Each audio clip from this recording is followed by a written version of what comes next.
इस संसार में सबसे बड़ा पाप क्या है?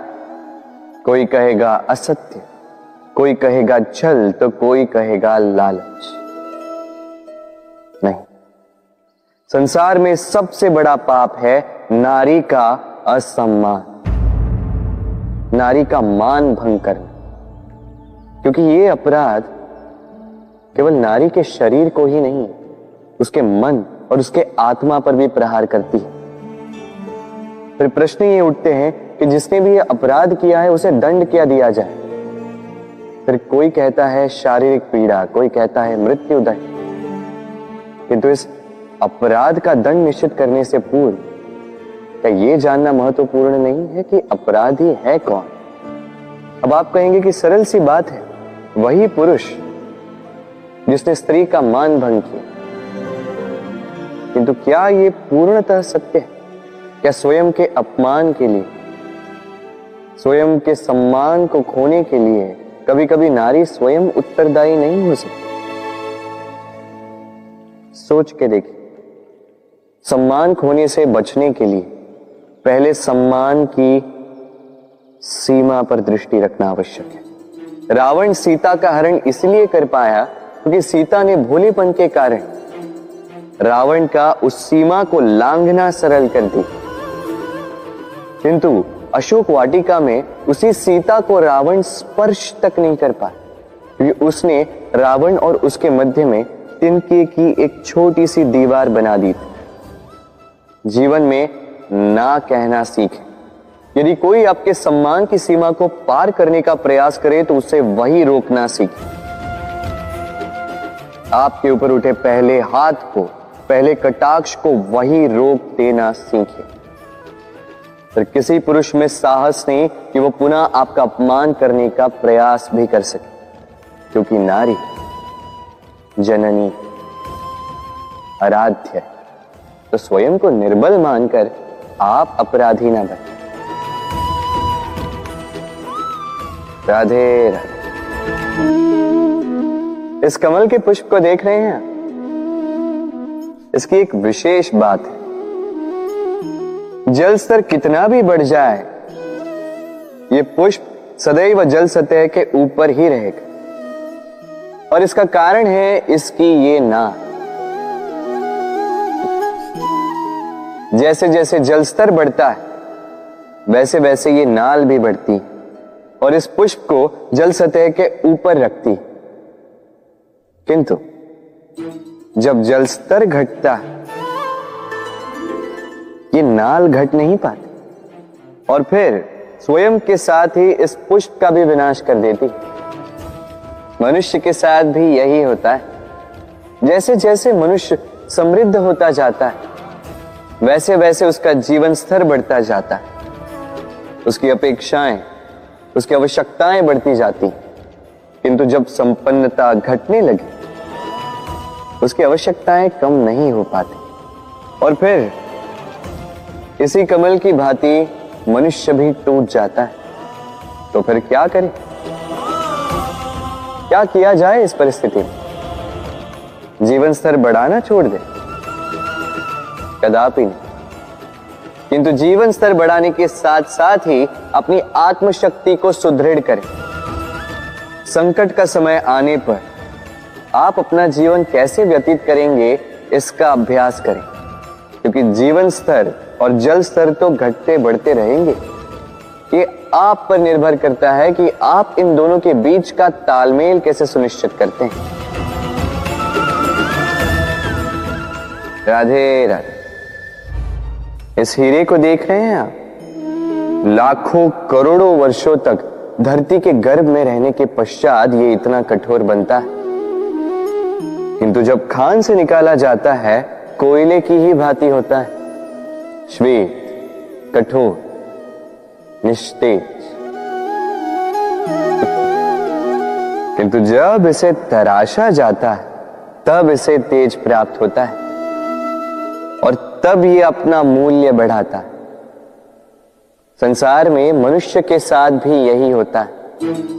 मनुष्य की बुद्धि, मेधा, अनुभव उन वर्षों के कारण नहीं बढ़ती जो वर्ष हमने हमारे जीवन में व्यतीत किए, बल्कि उन क्षणों से निखरती है जब हमने कठिनाइयों का सामना किया, चुनौतियों का सामना किया, संकटों का सामना किया, छल और पीड़ा से। इसलिए यदि आपके जीवन में आपके सामने संकट आए, चुनौतियां आए, पीड़ा आए, तो उसे भयभीत मत होइएगा, उसका स्वागत कीजिए, क्योंकि यही परिस्थितियां आपको वो अनुभव देगी जो आपको प्रबुद्ध करे। राधे राधे। प्रकृति ने हर जीव में एक भाव भरा है ताकि वो निश्चल ना रहे, कुछ न कुछ कर्म करता रहे, और वो भाव है भूख। संसार में हर जीव, हर पशु, पक्षी, प्राणी परिश्रम करता रहता है अपनी इस भूख को मिटाने के लिए। परंतु क्या अन्य जीवों की भांति मनुष्य की भूख भी पेट तक ही सीमित रहती? तन की भूख मिटाते मिटाते कब ये भूख मन और माया की तृष्णा में बदल जाती है पता ही नहीं चलता। और अधिकतर ये तृष्णा धन संग्रहित करने तक ही रह जाती। अपना जीवन जीना छोड़कर किसके लिए ये धन संग्रहित कर रहे हैं? आने वाली पीढ़ी के लिए। बड़ी विचित्र बात। अपना जीवन जीना छोड़कर धन संग्रहित करते करते अपने जीवन का सुख भी मिटा रहे हैं और आने वाली पीढ़ी को कर्म करने से भी बाधित करते। पूत कपूत तो क्यों धन संचय, पूत सपूत तो क्यों धन संचय। अपनी संतान को संस्कार दीजिए, धन नहीं। यदि संतान संस्कारी हो तो अपना स्वयं का एक संसार बना ली। यदि असंस्कारी हो तो आपका बना बनाया संसार यूं ही नष्ट कर दे। इसलिए जीवन में यदि कुछ संचय करना है तो ज्ञान संचय कीजिए, प्रेम संचय कीजिए, और मेरे साथ प्रेम से कहिए राधे राधे। जीवन को रथ कहा जाता है, किंतु क्यों? अब आप कहेंगे कि इसलिए क्योंकि जीवन भी रथ की ही भांति चलता रहता है। किंतु कभी आपने इस रथ को समझने का प्रयास किया? रथ में आगे अश्व होते हैं और पीछे पहिए। ये अश्व आपके कर्म और ये पहिए कर्मफल। ये अश्व जहां जाते हैं, ये पहिए उसी के पीछे पीछे आते हैं। यदि आपके अश्व यानी आपके कर्म शुभ सरल मार्ग पर चले तो आपकी यात्रा आनंदमयी होगी। यदि दुष्कर्म के बुरे पथ पर चलें तो आपकी यात्रा गड्ढों और झटकों से युक्त होगी। अब चयन आपका है, आप क्या चाहते हैं? आपकी यात्रा आनंदमयी हो या पीड़ादायी? अपने कर्मों के अश्वों को नियंत्रण में रखें। फल का पहिया सदैव आपको मधुर रास ही देगा। राधे राधे। बताइए श्रेष्ठ कौन? रेशम के धागे बनाने वाला या उन धागों को बुनकर वस्त्र बनाने वाला? निश्चित रूप से वस्त्र बनाने वाला। अब बताइए श्रेष्ठ क्या है? माटी को पूरे तट पर बिखेर कर रख देने वाली बाढ़ या उस माटी को समेट कर उसी से एक मूर्ति बनाने वाला मूर्तिकार? निश्चित रूप से मूर्तिकार। अब बताइए श्रेष्ठ कौन है? देवताओं और दानवों का वो दल जिन्हें अमृत प्राप्ति के लिए इस संसार में हलाहल फैला दिया, या वो महादेव जिन्होंने इस हलाहल को सूक्ष्म करके अपने कंठ में समाहित कर लिया? निश्चित रूप से महादेव श्रेष्ठ। इसी प्रकार संसार में छोटी छोटी बातों को बड़ा करने वाले श्रेष्ठ नहीं होते, क्योंकि छोटी छोटी नोकझोंकों को द्वंद्व में परिवर्तित करना बड़ा ही सरल है। किंतु श्रेष्ठ सदैव वो होता है जो बड़े से बड़े युद्ध को समझौता बनाकर समाप्त कर दे। राधे राधे। संसार में सबसे कठिन कार्य क्या है? कोई कहेगा पर्वत पर चढ़ना, कोई कहेगा तैरना, कोई कहेगा उड़ना। किंतु क्या ये वास्तव में कठिन है? असल में देखा जाए तो बस ये थोड़े भिन्न है। जो कर्म हमारे लिए करना थोड़े भिन्न हो, हम उसे कठिन समझ लेते। जैसे तैरने की कला भिन्न है।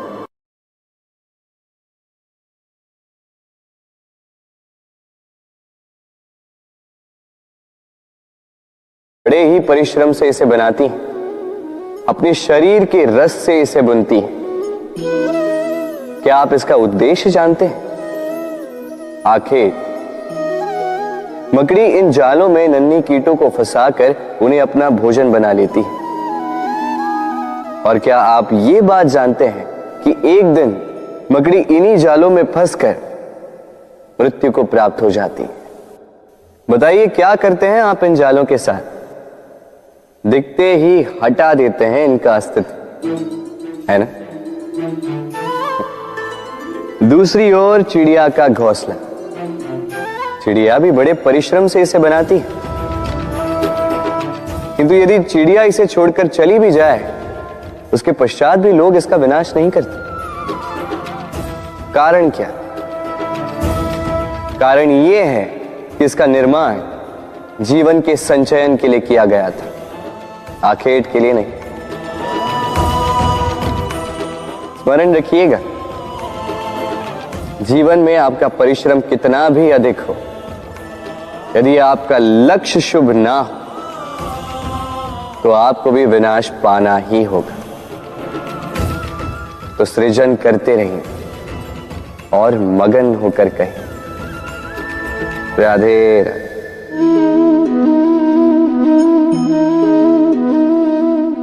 आपके विचार से मैं क्या कर रहा हूं? आप कहेंगे मैं दीपक जला रहा हूं। सही, किंतु प्रश्न ये उठता है कि क्या मैंने आपसे कहा कि ये दीपक है? नहीं। क्या इस दीपक ने स्वयं अपना परिचय आपको दिया? नहीं। फिर आपने कैसे जाना कि ये दीपक है? उत्तर है प्रकाश, जो स्वयं जलकर अंधकार में संसार को राह दिखाए, वो दीपक है। जो निराशा में आशा की ज्योत दिखाए, वो दीपक है।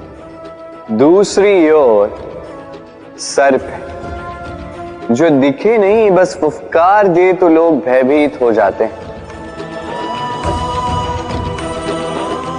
अर्थात व्यक्ति का परिचय उसके कर्मों से मिलता है।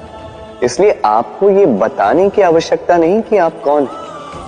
ये आपके कर्म ही निश्चित करेंगे कि लोग आपसे दीपक समझकर प्रेम करेंगे या सर्प समझकर भयभीत रहेंगे। राधे राधे। समय कितना विचित्र होता है। समय हमारे साथ हो तो हम स्वयं को राजा मान लेते हैं। वही समय यदि विरुद्ध हो जाए तो रंक बनने में समय नहीं लगता। इसलिए मनुष्य की एक आदत होती है, बुरे समय के लिए कुछ बचा कर रखता है। संबंधी, मित्र बुरे समय में साथ छोड़ देते हैं। यश, मान बुरे समय में चला जाता है। तो व्यक्ति सोचता है क्यों ना धन संचय कर। धन का तो कोई मन नहीं होता जो समय आने पर बदल जाए। संसार कहता है कि धन का संचयन करते रहो, बुरे समय में काम आएगा। मैं कहता हूं शुभ कर्म करते रहो, आनंदित रहो, स्वयं पर और ईश्वर पर विश्वास रखो, बुरा समय कभी आएगा ही नहीं। राधे राधे। प्रकृति ने मनुष्य को एक विशेष शक्ति दी है। अन्य जीवों से अधिक शक्ति दी, स्मरण शक्ति। यही शक्ति मनुष्य को अन्य जीवों से भिन्न बनाती, इतिहास लिखने की प्रेरणा देती, ज्ञान को पीढ़ी दर पीढ़ी आगे भी बढ़ाती। और जो भूल जाते हैं अधिकतर रूप से वो उपहास और दया के पात्र बन जाते हैं। परंतु क्या यही पूर्णतः सत्य है? नहीं। यही स्मरण शक्ति मनुष्य के विकास में सबसे बड़ी बाधा भी बन जाती है, उसके चित्त को दूषित कर देती। बुरे अनुभव, किसी का दिया गया धोखा, किसी का किया गया कटाक्ष मनुष्य भुला नहीं पाता और फिर लग जाता है प्रतिकार में। पहले समय नष्ट करता है प्रतिकार की तैयारी में, फिर समय नष्ट करता है प्रतिकार का अवसर ढूंढने में। यदि संतोष पाना है, यदि जीवन में आनंद पाना है, तो स्मरण शक्ति का सदुपयोग कीजिए। अपनी स्मरण शक्ति को केंद्रित कीजिए केवल अच्छी बातों और अच्छी यादों की ओर। जीवन में प्रसन्नता आए। राधे राधे। मनुष्य अपने परिवार के लिए क्या कुछ नहीं करता, दिन रात परिश्रम करता है ताकि अपने परिवार की आवश्यकता पूर्ति के लिए धन कमा सके। परंतु क्या केवल धन कमाना पर्याप्त है? आप कहेंगे हाँ, क्यों नहीं। धन से सब कुछ मिलता है, विद्या मिलती है, घर मिलता है, औषधि मिलती है, क्या कुछ नहीं मिलता। ये सब एक सीमा तक ठीक है, किंतु तनिक मन से सोच के देखिए, जब बालक रोगी होता है तो वो उस कड़वी औषधि को क्यों पी लेता है? इसलिए क्योंकि उसके पिता ने उस औषधि को धन से खरीदा? नहीं, बल्कि इसलिए क्योंकि उसके सामने खड़ा उसका पिता, उसे उन पर विश्वास है। विश्वास है कि वो उसे कुछ नहीं होने देंगे। ये विश्वास, ये संस्कार, ये सीख कभी धन से नहीं मिलती। ये मिलती है उस समय से जो माता पिता ने अपने संतान के साथ बिताया। इसलिए जीवन में धन अवश्य कमाई, किंतु अपने परिवार को भी समय दीजिए, प्रसन्नता मिलेगी। राधे राधे। मुझे बताइए, इस दीवार को तोड़ने का क्या लाभ है? यदि किसी संबंध में संदेह घर कर लेता है तो आए दिन शत्रुता की स्थिति बनी रहती है। कल कोई और कारण बन सकता है इस दीवार के पुनः बनने का। तो क्या पुनः इस दीवार को बनाएंगे काका? संबंध की पवित्रता वैसी होनी चाहिए जैसे एक माता और संतान के प्रेम में होती है, निश्चल, निर्दोष, कि बात केवल रूठने मनाने तक ही सीमित रहे।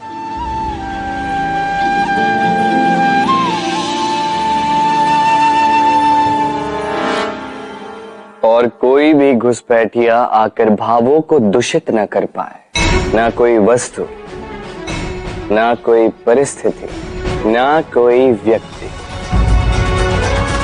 कोई उन्हें अलग न कर पाए काका। सोचिए, यदि ये दीवार पुनः बननी है तो इसे तोड़ा ही क्यों जाए? यदि मन में एक अटूट संबंध स्थापित करने का दृढ़ निश्चय ही ना हो तो क्यों तोड़े इस दीवार को? बताइए, है विश्वास, है अटूट विश्वास कि ये संबंध कभी ना टूटेगा?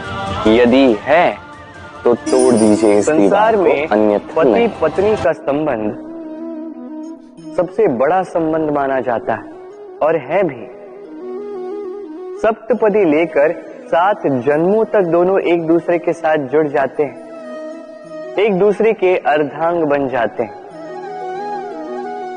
अर्धांग अर्थात अर्ध अंग। क्या इसका महत्व आप समझ पा रहे हैं? अपना समस्त जीवन किसी के साथ बांटना। किंतु क्या संसार के सारे पति पत्नी एक दूसरे के साथ अपना समस्त जीवन बांट सकते हैं? क्या इसमें सभी सक्षम रह पाए हैं?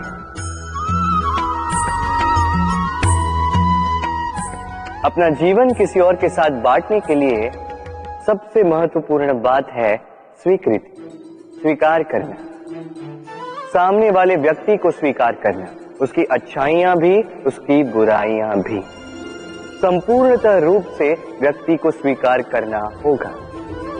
तभी ये संबंध बढ़ेगा, तभी ये संबंध और भी सुंदर बनेगा। एक दूसरे के दोष ढूंढना, उन्हें गिनाना, ये केवल और केवल एक ही कार्य करता है, इस संबंध के जीवन का नाश करता है। बस बदले में होना ये चाहिए, एक दूसरे के दोष समझकर उन्हें आभास करवाए बिना उन्हें सुधार देना चाहिए, उनकी कमियों को उनकी शक्ति बना देनी चाहिए। यही तो होता है दाम्पत्य, यही होता है बुराइयों का दमन, और यही होता है गुणों का उदय। राधे राधे।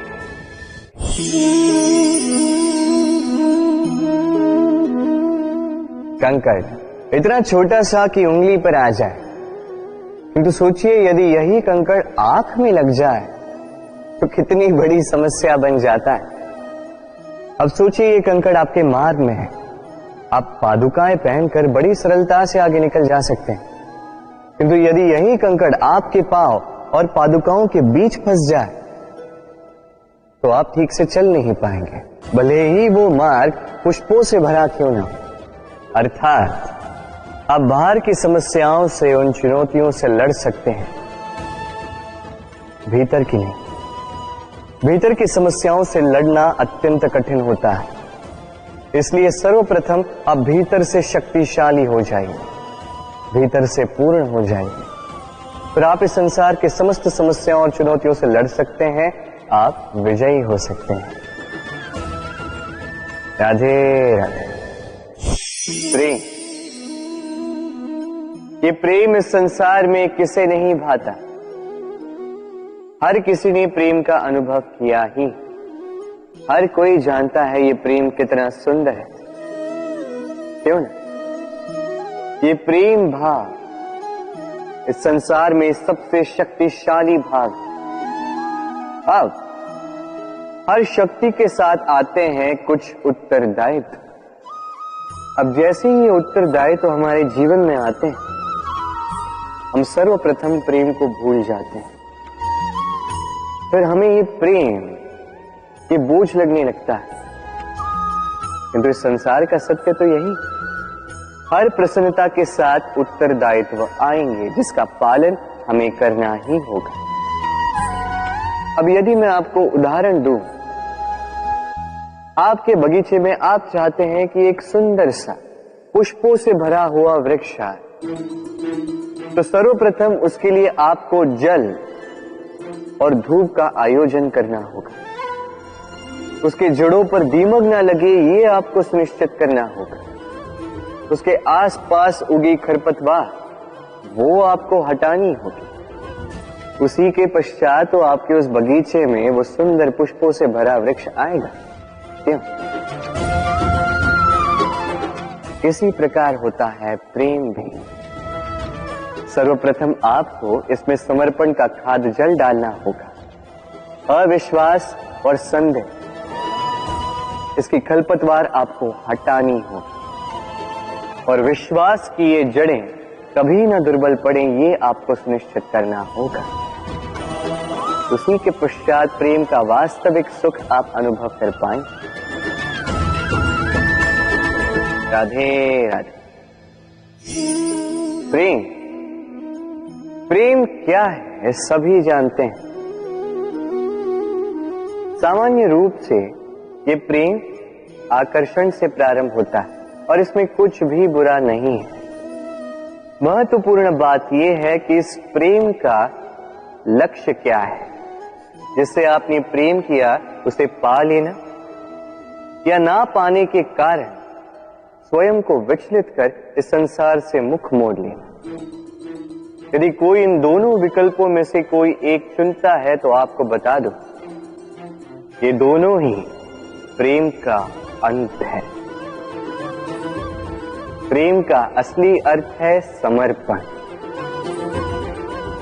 संपूर्ण निस्वार्थ समर्पण। ऐसा प्रेम जिसमें जिनसे आपने प्रेम किया उसको पाने की प्रसन्नता आपका लक्ष्य नहीं है। जिनसे आपने प्रेम किया उसे प्रसन्न करना आपका लक्ष्य हो। ये प्रेम ईश्वर है, किंतु यदि इस प्रेम में पूर्णतः समर्पित नहीं होंगे तो इस प्रेम में एक आकार नहीं हो पाओगे। किंतु यदि इस प्रेम में स्वयं को पूर्णतः समर्पित कर दिया तो समझो इसी प्रेम में आप ईश्वर पाओगे। राधे राधे। सम्मान, संबंध दोनों एक दूसरे के साथ ऐसे जुड़े हैं जैसे दीपक और बाती। ना कोई कम है ना कोई अधिक, दोनों का अधिकार समान होना चाहिए, जैसे पति पत्नी का संबंध। अब इसमें पति का अर्थ स्वामी नहीं, साथी। उसका कर्तव्य है साथ देना, आदेश देना नहीं। और ये संबंध सहकार से बनता है, अधिकार से नहीं। हाथ बढ़ाने से बढ़ता है, उंगली उठाने से नहीं। यदि इस संबंध में एक दूसरे का मान रखोगे, एक दूसरे का सम्मान करोगे, तभी ये संबंध बढ़ेगा, तभी ये संबंध अभिमान योग्य बनेगा। राधे राधे। सूर्य की किरणें कितनी दिव्य होती हैं ना। प्रतीत ही नहीं होता कि ये सूर्य रात्र भर अंधकार से जूझ रहा था। ये सूर्य प्रतिदिन उदित होता है, ये भुलाकर कि पिछली सांझ में ये डूब गया था। फिर से उदित होता है, सारे संसार को प्रकाश देता है। यही अंतर है हम में और सूर्य में। सूर्य बीती को बिसार कर आगे बढ़ता है, हम प्रतिदिन भोर में उठते हैं, वही पुरानी बातों को साथ लेकर चलते हैं, उसी कड़वाहट में स्वयं को लपेट लेते हैं। अब यही बीती बातों की श्रृंखला हमें जीवन में आगे बढ़ने ही नहीं देती। देखिए, यही जीवन है। भूल सबसे होती है, अपयश सबको मिलता है, सबकी यात्रा में असफलता लिखी है, सभी बुरे दिन देखते हैं। किंतु इन सारी बातों को भुलाकर जब जीवन में आगे बढ़ोगे, तभी तो इस संसार में, इस आकाश में सूर्य बनकर चमकोगे, तभी तो इस संसार को प्रकाश दोगे।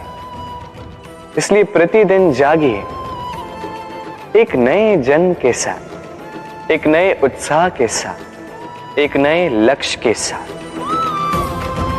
क्योंकि ये बीती बातें आपको पीड़ा देने के लिए नहीं, केवल शिक्षा देने के लिए होती हैं। राधे राधे। नवरात्रि का पर्व आरंभ हो चुका है और ये पर्व अत्यंत भव्य है, क्योंकि ये पर्व जगत माता से जुड़ा है। मां कितना छोटा सा शब्द है, किंतु ठीक से देखो तो समस्त संसार इसी शब्द में समा है।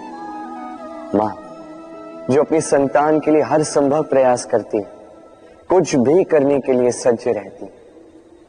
मां जिसका सबसे बड़ा गुण निश्चलता, मन में ना कोई पूर्वाग्रह, ना कोई भेदभाव, ना कोई छल कपट, और इतनी भोली होती है मां। संतान भले ही झूठा रो दे, मां को लगता है कि कदाचित वास्तव में भूख लगी होगी। मां चाहे जन्म देने वाली हो, चाहे पालने वाली, स्वयं ये स्वर्ग हमें माँ के चरणों के नीचे ही प्राप्त होता है। इसी माँ को हमारा शत शत प्रणाम। राधे। सहनशीलता माँ का दूसरा सबसे बड़ा गुण। कहते हैं कि धरती से अधिक सहनशील और कोई नहीं। उसे खोदने के पश्चात भी धरती हमें फसल देती है, किंतु माँ, ये माँ धरती से कम सहनशील नहीं। तनिक सोचिए, 9 माह तक संतान को अपनी कोख में रखना, क्या ये सहनशीलता कोई पुरुष दिखा सकता? क्या ये सहनशीलता कोई पिता दिखा सकता है? स्त्री में शील भले, सहनशीलता की परिभाषा उसे मां बनने के पश्चात प्राप्त होती है। स्वयं का अस्तित्व भुलाकर संतान का अस्तित्व बनाती है। शिशु की लात खाकर भी आनंद से उसे दूध पिलाती है। ये होती है मां। और इसी मां जननी को हमारा शत शत प्रणाम। राधे राधे। मां का एक और सबसे महान गुण, स्वयं को ढालने की अद्भुत शक्ति। जिस प्रकार एक मां स्वयं को ढाल सकती है और कोई नहीं कर सकता। मां एक महानदी की भांति है, जिसकी ऊर्जा असीमित है किंतु अहंकार बिल्कुल नहीं। जिस प्रकार एक नदी ढलान के अनुरूप मुड़ जाती है, उसी प्रकार एक मां अपने संतान के अनुरूप ढल जाती है, चाहे जैसी भी परिस्थिति हो। उसके सोने के समय के अनुरूप स्वयं का सोना, उसके जागने के समय के अनुरूप स्वयं का जगना, संतान की इच्छा का भोजन वो स्वयं का मनपसंद भोजन बना लेती। ये मां का आंचल ही तो है, जो धूप में छाप बनकर आता है, जो शीत में कंबल बनकर आता है। मां ऐसी होती है कि संतान की निद्रा ना टूटे, इसलिए एक करवट सोने का अभ्यास कर लेती है।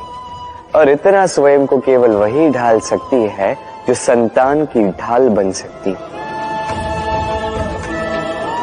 इसी मां को हमारा शत शत नमन। राधे राधे।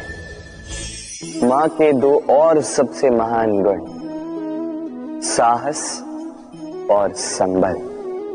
साहस ये कि वो अपने संतान के लिए कुछ भी कर सकती है, और संबल ये कि वो अपनी संतान को कभी टूटने बिखरने नहीं देगी।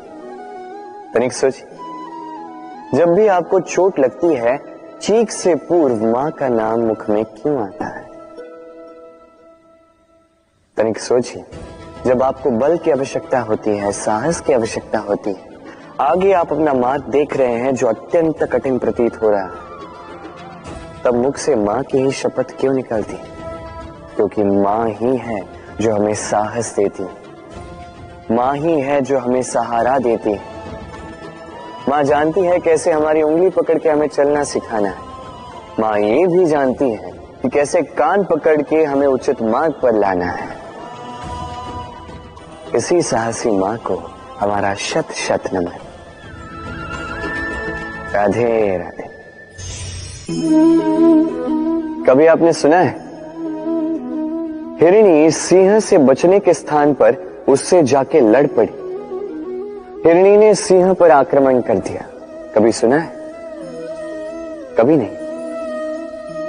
किंतु ऐसा हो सकता है, ऐसा होता भी है। और ये होता तब है जब हिरणी के शावक संकट में हो, जब उन्हें सिंह से प्राणों का संकट हो, तब हिरणी भी आके सिंह से लड़ पड़ती है, उससे भिड़ पड़ती है, क्योंकि वो मां है और मां अपनी संतान के लिए कुछ भी कर सकती है। ये ममता है, ये जितनी कोमल हो सकती है उतनी ही कठोर भी हो सकती है। और अपनी संतान के हित के लिए वो क्रोध की पराकाष्ठा पार करते हुए अपनी संतान की सुरक्षा करके ही रहेगी। और इसीलिए तो मां संतान के जीवन की सबसे बड़ी ढाल कहलाती है। इसी मां को हमारा शत शत नमन। राधे राधे। करुणा, करुणा वो भाव है जिससे संसार के सारे भाव जन्म लेते हैं, और ये समस्त संसार ये मां से जन्म लेता है। मां वो व्यक्ति है जो करुणा का सागर है। संतान को देखकर ही समझ जाती है कि उसकी विडंबना क्या है, उसकी आवश्यकता क्या है। संतान के नेत्रों में यदि अश्रु दिखे, वो देखकर ही समझ जाती है कि उसके शरीर के कौन से भाग में उसे चोट लगी है। संतान के बिना कहे मां समझ जाती है कि आज भोजन में संतान क्या खाएगी। ये होती है मां। मां करुणा का सबसे बड़ा रूप है। और आज के युग में मनुष्य जो है, थोड़ा भी आगे क्यों ना निकल जाए, मां को तो पीछे ही छोड़ देता, मां को भूल ही जाता है। ये भूल आप कभी ना करें, कभी ना करें, क्योंकि मां वो करुणा है जो यदि आपके जीवन से चली गई, उसके पश्चात आप जीवन अवश्य जिएंगे, किंतु कभी जीवन जी नहीं पाएंगे। उसके पश्चात आपके जीवन से आपका ये मूल्यांकन, आपके जीवन से करुणा का ये भाव, ये भी आप खो दोगे। आपकी मां सबसे अधिक महत्वपूर्ण है। यदि मां को खो दिया तो समझ लीजिए सब कुछ खो दिया। इसलिए मां को सदैव स्मरण रखिए, सदैव उसे प्रेम दीजिए, और मेरे साथ कहिए राधे राधे। आज विजयदशमी, वो दिन है जब श्री राम ने रावण का वध किया। वो दिन है जब श्री राम ने लंका पर विजय प्राप्त की। लोग कहते हैं कि ये अच्छाई की बुराई पर विजय का प्रतीक है। इसे देखने का एक और रूप भी है। जी हां, ये प्रेम के विजय का भी प्रतीक है। ये परिवार के विजय का भी प्रतीक है। आपको तो ज्ञात होगा ही कि रावण महाज्ञानी था, महाशक्तिशाली था, महादेव का परम भक्त था रावण। अब जो व्यक्ति कैलाश पर्वत उठा सकता था, वो व्यक्ति स्वयं एक कटे हुए वृक्ष की भांति श्री राम के चरणों में गिरा हुआ था। क्यों? क्योंकि राम के साथ लक्ष्मण था, वही रावण के साथ विभीषण भी नहीं था। एक और परिवार में बढ़ता प्रेम था, तो दूसरी ओर परिवार में बढ़ती दरार। स्मरण रखिए, यदि संसार पर विजय प्राप्त करनी है तो सर्वप्रथम परिवार में प्रेम बनाए रखना होगा। परिवार में केवल प्रेम बढ़ाइए, द्वेष कभी नहीं। आप सदैव सुखी रहेंगे और जीवन की हर बाधा पर आप विजय प्राप्त करेंगे। राधे राधे। देखिए, कल जो आने वाला है उसके लिए आज को व्यर्थ करना अनुचित है। हमें इस प्रकृति से यही सोच, यही सीख पानी चाहिए। आज का ये क्षण ये कल नहीं आएगा, और कल जो क्षण आने वाला है वो आज को किसी भी प्रकार से प्रभावित नहीं करता। बस इसी सीख को ध्यान में रखते हुए आप सभी निश्चिंत रहिए। जीवन क्या है? ये जीवन हम जन्म लेते हैं, बड़े होते हैं, हमारे माँ बाप हमें पालते हैं, फिर उनके धन से हमारा बालपन बीतता, फिर हम बड़े होते हैं, हम विवाह कर लेते हैं, हमारी संतानें होती हैं, हम उनको पालते हैं, फिर हम वृद्ध हो जाते हैं और एक दिन इस संसार से चले जाते हैं। क्या यही जीवन है? आता होगा ये प्रश्न मन में कई बार, है ना? अब तनिक जल की यात्रा देखिए। सागर से भाप बनकर उठता है, मेघ बनकर बरसता है, फिर नदी बनकर पुनः सागर में समावेश करता है। तो कभी ये प्रश्न नहीं करता कि उसका जीवन क्या है, उसका उद्देश्य क्या है। हर भाव जीता है और दूसरों के लिए जितना बन सके देता जाता। जब सागर में होता है तो असंख्य जल जीवों को जीवन देता है। जब सागर से भाप बनकर मेघ बनता है तो किसानों को आशा देता है कि फसल पुनः उपजेगी। जब वर्षा बनकर बरसता है तो इस सूखी प्यासी धरा को सींचता है। और जब नदी में होता है तो किनारों पर वनस्पतियों को जन्म देता है। तो सोचिए, क्या जल कभी ये सोचता होगा कि उसका जीवन क्या है, उसके जीवन का उद्देश्य क्या है? नहीं, वो बस अपना धर्म करता जाता और जितना हो सके सबको आनंद देता जाता। इसलिए जीवन में कभी ये प्रश्न मत कीजिएगा कि ये जीवन क्या है, इस जीवन का उद्देश्य क्या है। बस इस जीवन को जिए और जितना हो सके उतना सबको आनंद दे। मन प्रसन्न होकर बोलेगा राधे राधे। कभी वर्षा के कारण बने कीचड़ से होकर आप अपने घर गए? पादुका पहनने के कारण आप उस कीचड़ से तो बच जाते, किंतु उन पादुकाओं द्वारा उड़ने वाली कीचड़ की बूंदें आपके वस्त्रों को मैला कर ही देती। किंतु फिर भी उन बूंदों से आपके वस्त्र मैले हो जाएंगे, इस कारण से आप पादुका पहनना तो नहीं छोड़ते। इसी प्रकार जीवन में कुछ ऐसे लोग भी आते हैं पादुका की भांति, जो आपको कीचड़ से तो बचा लेते हैं, किंतु वस्त्र रूपी आपके मन पर शंका के दाग लगा ही जाते हैं। इन लोगों के कारण से मन को खिन्न करने की आवश्यकता नहीं। आवश्यक है ये सोचना कि आपको आपके पांव कीचड़ से बचाने या आपके वस्त्र। जीवन में गंभीर होना अच्छी बात है, किंतु हर बात को यदि गंभीरता से लेने लगोगे तो जीवन का आनंद समाप्त हो जाएगा। ये संसार अनित्य है, यहां पे ऐसा कुछ भी नहीं जो सदा के लिए जीवित रहेगा। तो जब तक ये जीवन है, संतोष और आनंद से जिए। स्वयं पर छिटकने वाले कीचड़ पर ध्यान ना दें, बस आनंद बांटते रहें।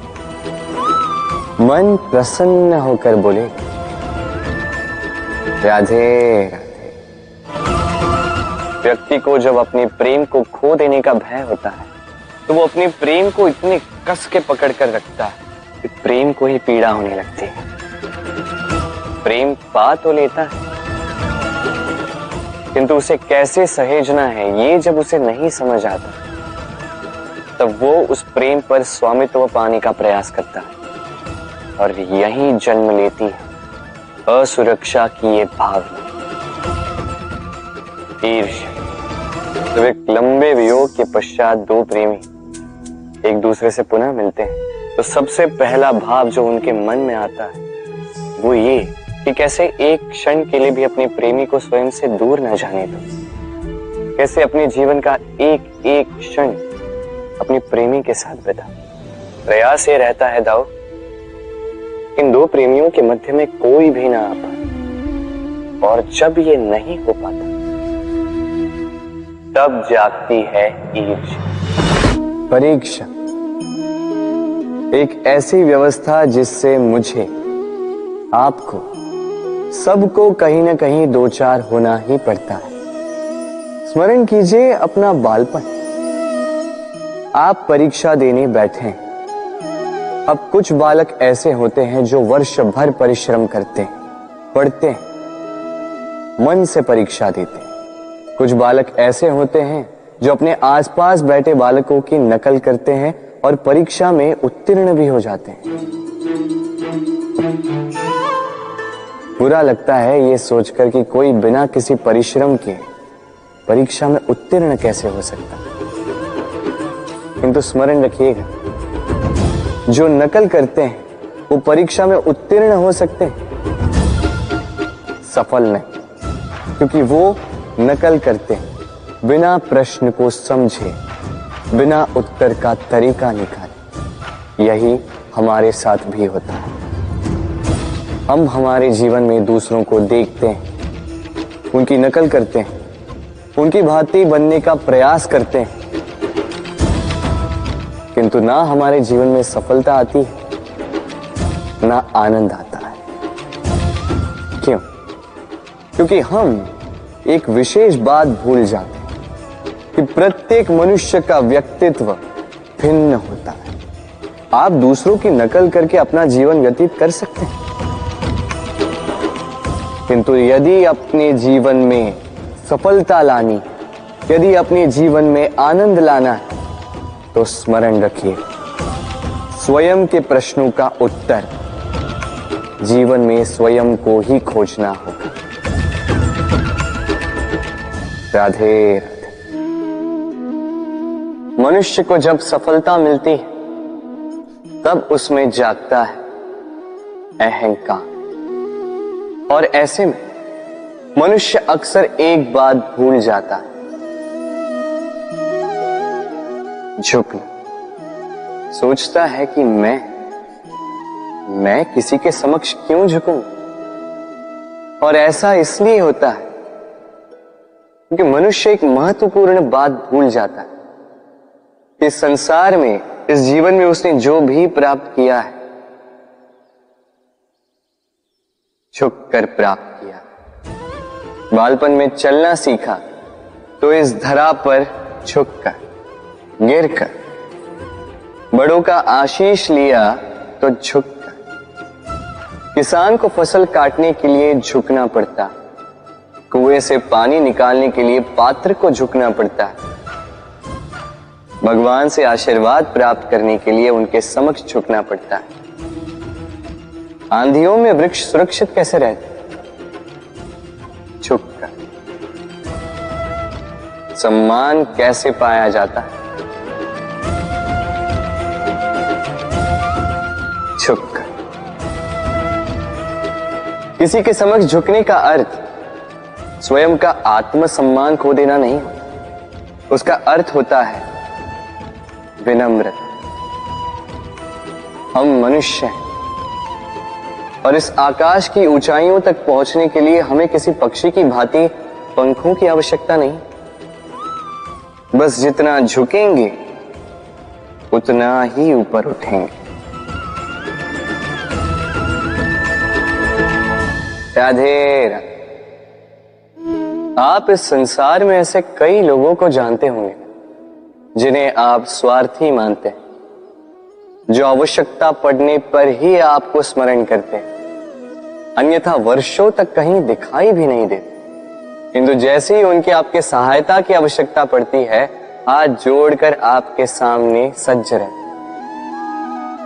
बड़ा क्रोध आता है ना इनको, मन खिन्न हो जाता है, मन से ये स्वर निकलता है कि इस व्यक्ति की सहायता न करें, किंतु ऐसा कभी मत कीजिए। आप सोचेंगे क्यों कह रहा हूं मैं ऐसा? स्मरण रखिएगा, दीपक का स्मरण व्यक्ति केवल तभी करता है जब अंधकार गहरा हो जाता है। उसे स्वार्थी मानकर स्वयं व्याकुल ना हो, स्वयं को दीपक मानकर आनंदित होइए। भाग्यवान समझिए खुद को कि किसी को आवश्यकता पड़ने पर आपकी याद आए, कि आप इस संसार में किसी की सहायता करने योग्य हैं। इस जीवन में किसी के स्वार्थी होने से स्वयं का दृष्टिकोण न बदले। बस ये दृष्टि रखिए,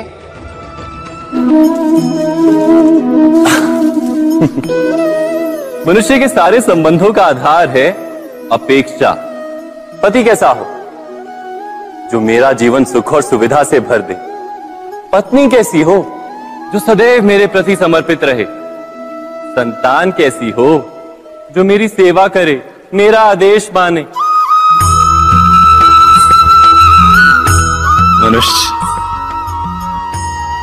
मनुष्य उसी को प्रेम भी कर पाता है जो उसकी अपेक्षा पूर्ण करता है, और अपेक्षा की तो नियति है भंग होना।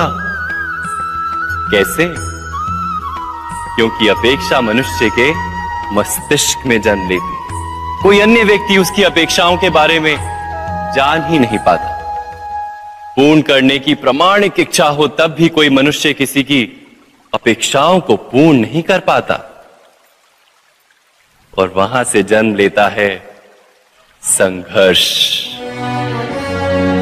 सारे संबंध संघर्ष में परिवर्तित हो जाते। पर मनुष्य अपेक्षा को संबंध का आधार ना बनाए और स्वीकार करे केवल संबंध का आधार, तो क्या ये जीवन स्वयमेव सुख और शांति से नहीं भर जाएगा? स्वयं विचार कीजिएगा।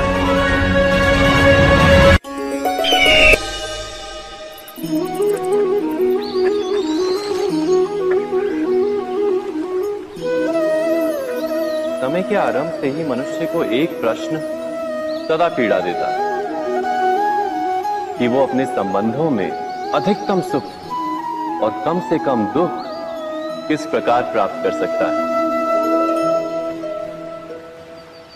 क्या आपके सारे संबंधों ने आपको संपूर्ण संतोष दिया है?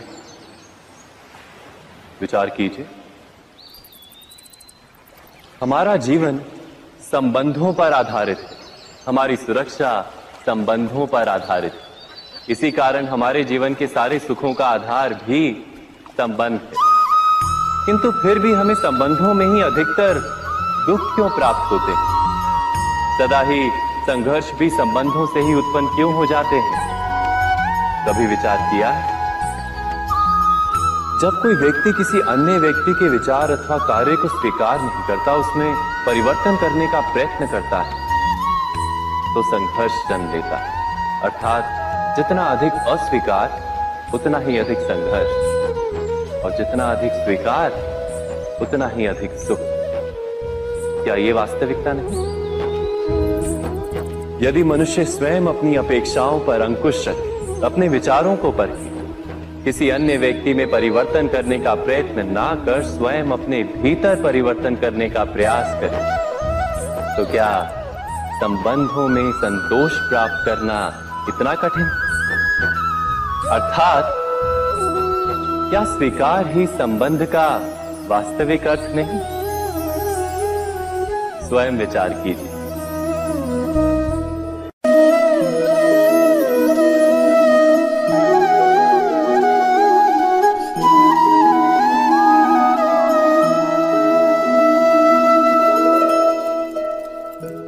जब किसी व्यक्ति को किसी घटना में अन्याय का अनुभव होता है, तो वो घटना उसके अंतर को झकझोर देती। समस्त जगत उसे अपना शत्रु प्रतीत होता है।